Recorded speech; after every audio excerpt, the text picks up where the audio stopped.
that, I'll turn it over to Congresswoman DeLauro for opening remarks. Congresswoman DeLauro, take it away.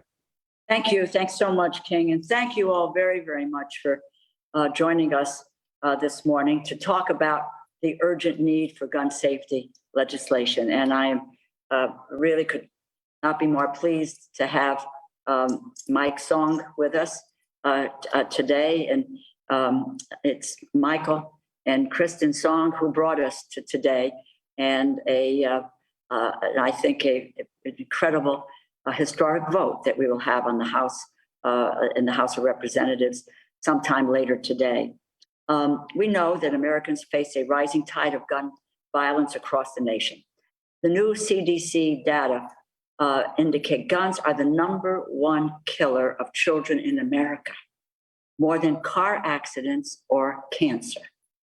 Over the last 2 decades, more school-age children have died from guns than on-duty police officers and active duty military combined. That's combined. This is unacceptable, avoidable, and senseless. The statistics could not illustrate more clearly the work that we must do. Today, the House of Representatives will vote on the Protecting Our Kids Act. It is a comprehensive package. It addresses gun violence in the United States. I am pleased that it includes my legislation, Ethan's Law.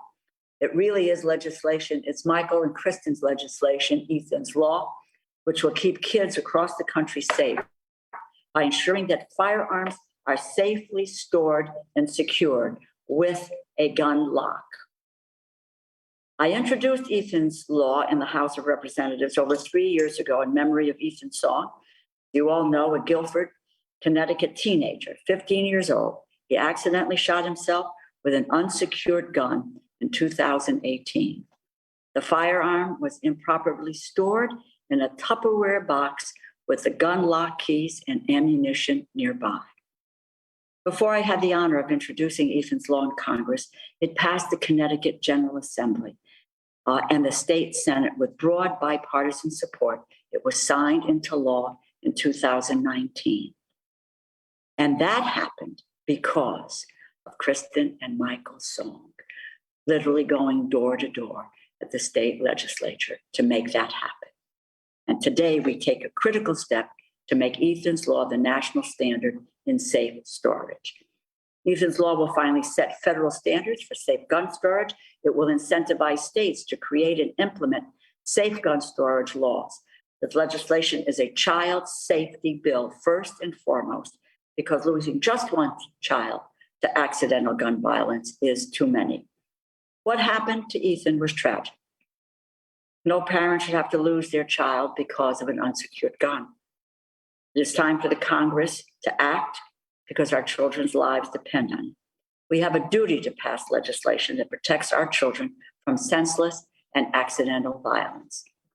As members of Congress, one of our most sacred duties is to protect the American people, especially our children. On that measure, we have failed. And doing nothing to prevent these tragedies is both cowardly and shameful. And until we take action, innocent children will continue to die. In the words of Ethan Song's parents, Mike and Kristin Song, whose relentless advocacy, as I said, have led us to this moment, and I quote, "Not a single person on earth can change the past, but every one of us can change the future," end quote. So let us change the future while saving countless lives by passing the Protecting Our Kids Act. You know, I will just say this to you because I think it is so poignant in how important this bill is today. When Kristin Song found out that Ethan's Law was included in the Protecting Our Kids Act, she said the first person she wanted to tell was Ethan, her beautiful boy that she has fearlessly fought for, she and Mike have fought for, since the day she was forced to watch him lowered into the ground. On hearing the news, she immediately drove to the cemetery, ran across it yelling, and I quote, "Ethan, we did it. Your life-saving legislation will be heard. It will get a vote. It will get a vote. And we're going to do that today."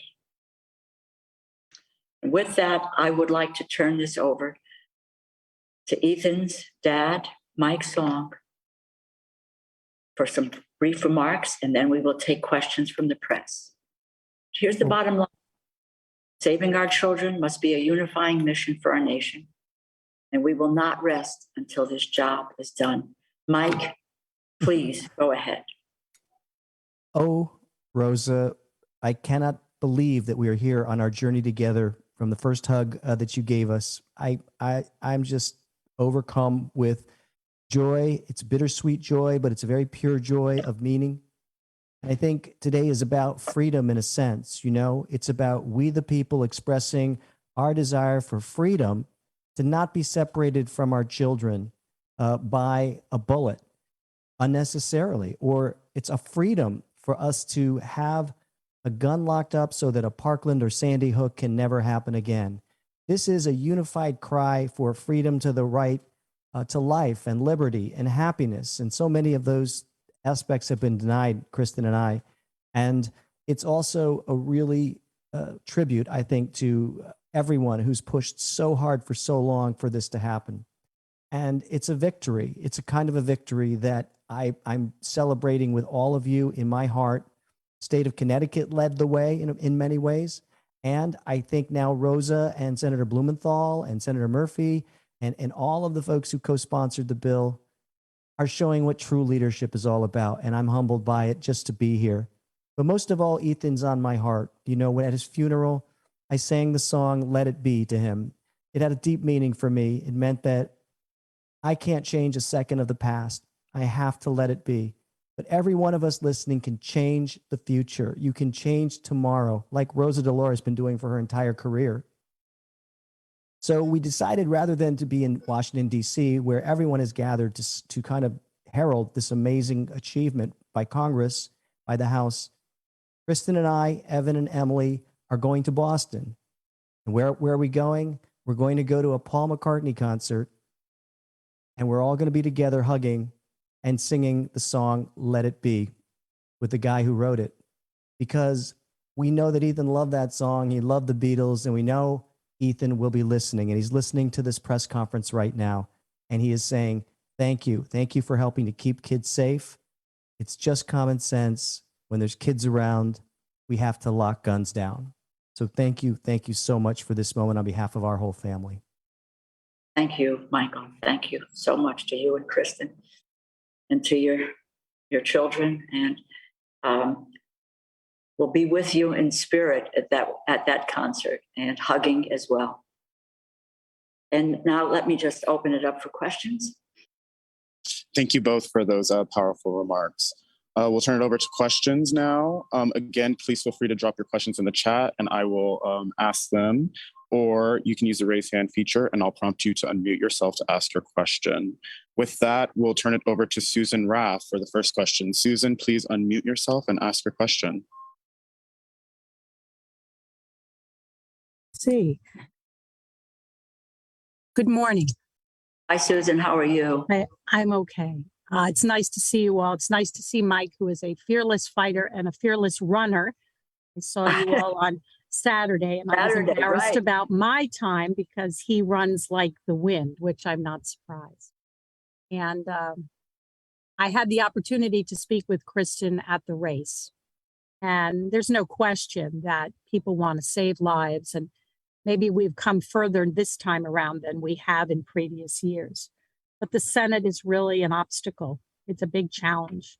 And so how do you reconcile with that, Mike, that, you know, all the sentiments and all the young people who turned out at this race, right? Some who knew your son, some who didn't. People want change. They want to see something. And, but this may not be a victory in the end. Well, Susan, I have to say, you also run very fast, and I think you won a trophy at this race, our 5K road race. But to answer your question, we know the math in the Senate is difficult and it's tough. But we also believe that every incremental step that we take is moving us towards a safer America, an America in which parents can be confident knowing that there isn't going to be a gun taken from a home to their school by a young person to do some terrible damage. So we know that everything that is happening here is happening for a reason and in its own time. And perhaps there is a master plan for it that we ourselves don't know. But I will say this, my heroes are Martin Luther King and Rosa Parks. I know how long they waited. I know how hard they fought every single day.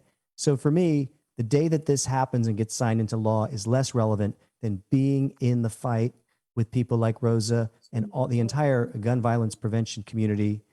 It's plotting every step of the way to create the tidal wave that will force the change. And getting this far, this victory in the House is a way to put tremendous pressure on anyone who says, no, I think that, and for example, like Chip Roy, who's a representative from Texas, who says, no, I think that it's fine to have my loaded gun. And he holds his gun up right here, unloaded 24/7 with kids in my house, with my 12-year-old son moving through the house.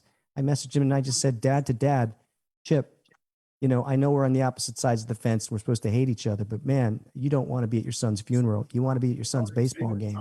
And I didn't get to go to my son's baseball game. And I can tell you, going through your son's funeral is just about the worst thing you can imagine. So we're going to keep fighting. We see some cracks in the wall. We see the walls crumbling at some point, just like it did for civil rights. It'll crumble for this too, thanks to everyone working.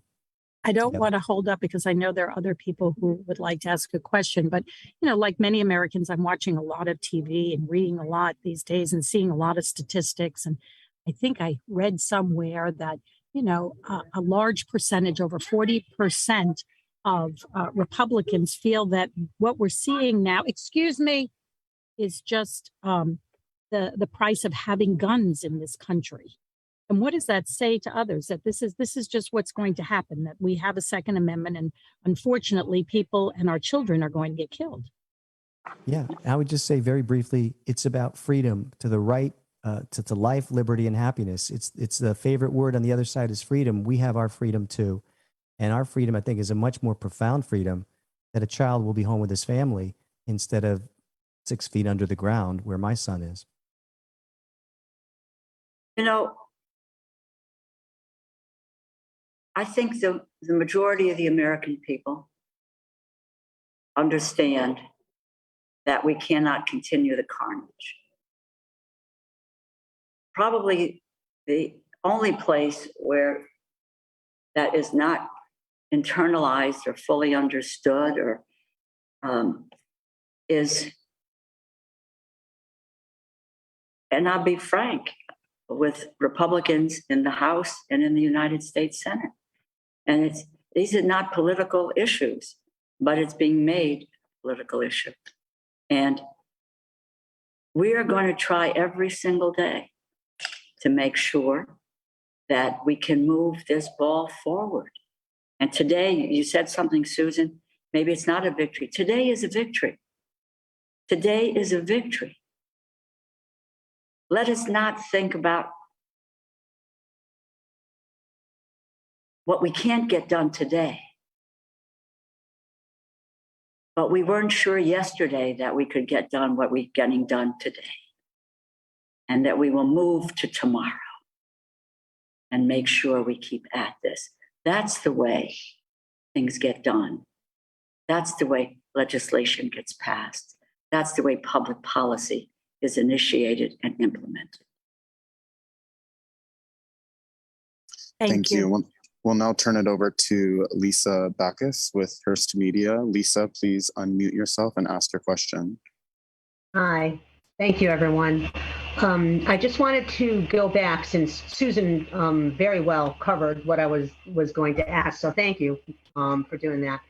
But what I do need to ask is, Ms. DeLauro, you had mentioned that guns are the #1 cause of death for children.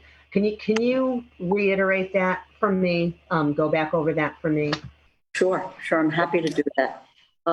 Again, this is not coming from me. It's coming from the Center for Disease Control and Prevention.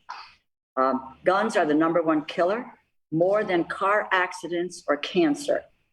And over the last 2 decades, more school-age children have died from guns than on-duty police officers and active duty military combined. There is so much research. We've got 4.6 million kids today who live in homes with at least one gun that is loaded and unlocked. And 70s, this has come from the Secret Service's National Threat Assessment Center. 76% of the time, firearms used in mass school shootings are obtained from the student's home, a relative, or from a friend's home. And that's why this gun storage legislation is a critical piece of where we need to go for the future. And it is a straightforward solution. And it is a public safety issue. It's a child safety issue. This is not about abridging anyone's, constitutional rights. But the statistics are overwhelming. They really are, and again, I don't make them up. You can verify them yourselves and look into it. And I think there may be, the awareness increases every single day because of what happens every single day in the U.S. Recently Buffalo, Texas, and you look at what happened in Tennessee and other places over the weekend.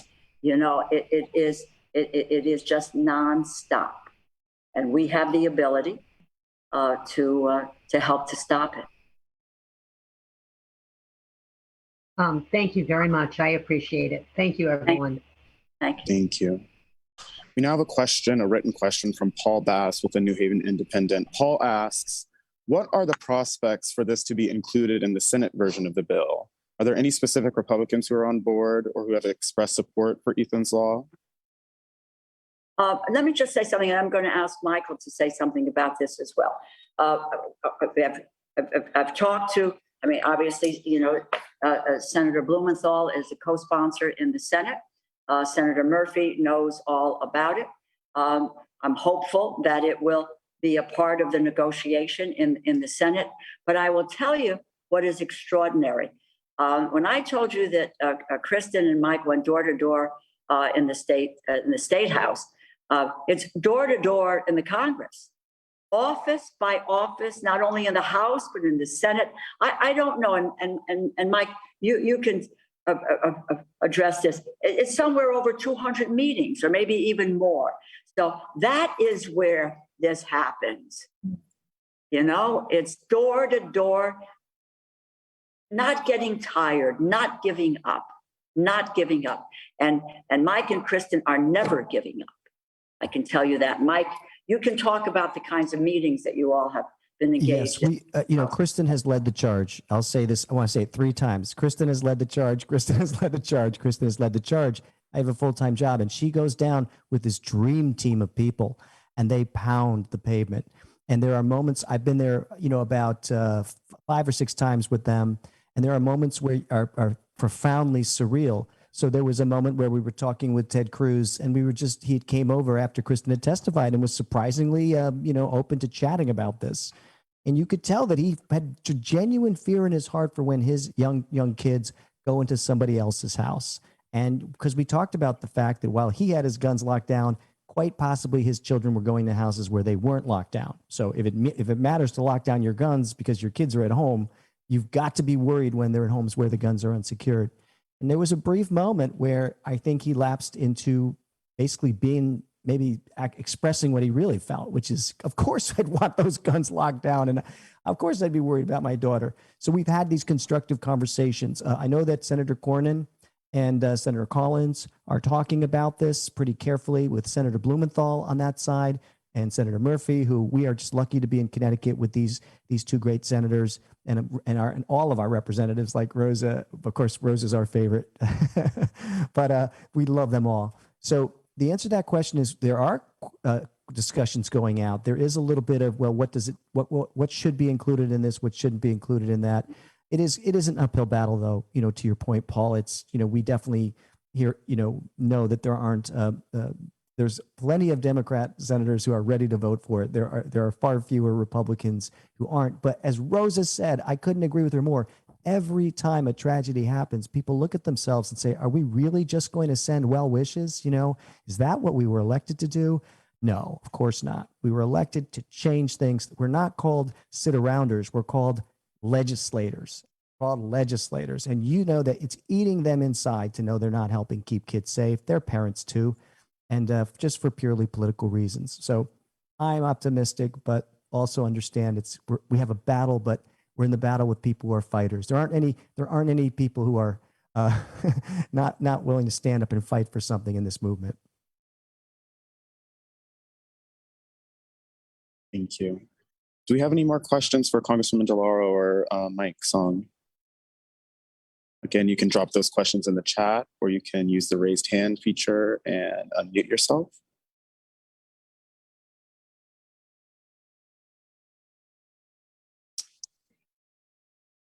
Thank you. Thank you one and all for being here, and Mike, and to you and to Kristin, and, you know, have a wonderful, wonderful time with your family. And again, we send our hugs and kisses, and, you know, just know you're never alone. You're never alone. Take care, my dear friend. Thank you. Thank you so much.